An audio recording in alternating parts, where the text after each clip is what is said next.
The throne of God is the reigning center of the God of the Abrahamic religions, primarily Judaism, Christianity, and Islam. The throne is said by various holy books to reside beyond the seventh heaven and is called Araboth in Judaism, and Arsh in Islam. Many in the Christian religion consider it as symbolic or allegorical. Judaism, Micah, Isaiah, Ezekiel and Daniel all speak of God's throne, although some philosophers such as Vasiliy Koren and Maimonides interpreted such mention of a throne as allegory. The heavenly throne room of God is a more detailed presentation of the throne. Into the representation of throne room, a divine court.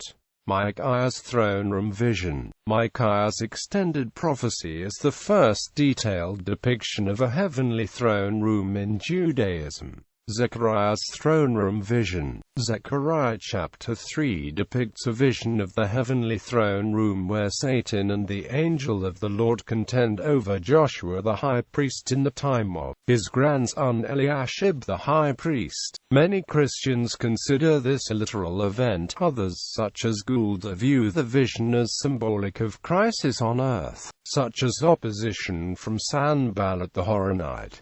Dead Sea Scrolls. The concept of a heavenly throne occurs in 3 Dead Sea Scroll texts. Later speculation on the throne of God became a theme of Merkava mysticism. Christianity. In the New Testament, the throne of God is talked about in several forms, including heaven as the throne of God, the throne of David, the throne of glory, the throne of grace, and many more. The New Testament continues Jewish identification of heaven itself as the throne of God, but also locates the throne of God as in heaven and having a second subordinate seat at the right hand of God for the session of Christ. Revelation. The book of Revelation describes the 7 spirits of God which surround the throne, and John wishes his readers in the 7 Asian churches to be blessed with grace from God, from the 7 who are before God's throne, and from Jesus Christ in heaven. John states that in front of the throne there appears to be a sea of glass clear as crystal, and that the throne is surrounded by a lion, an ox,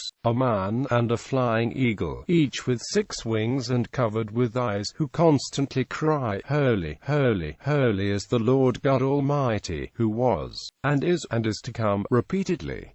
It is also said that out of the throne proceeded lightnings and thunderings and voices. Islam. In Islamic theology, the throne is the greatest thing ever created by God. Muslims believe God created the throne as a sign of his power and not as place of dwelling. The Quran mentions the throne some 25 times, such as in verse 23 to 116. The Quran depicts the angels as carrying the throne of God and praising his glory, similar to Old Testament images. The Ayat al-Kursi is a verse from Al-Baqarah, the 2nd surah of the Quran, and is regarded as the book's greatest verse. It references the throne, and also God's greatest name, Al-Hayy al-Qayyum. Scholars of Hadith have stated that the Prophet Muhammad said the reward for reciting this verse after every prayer is paradise,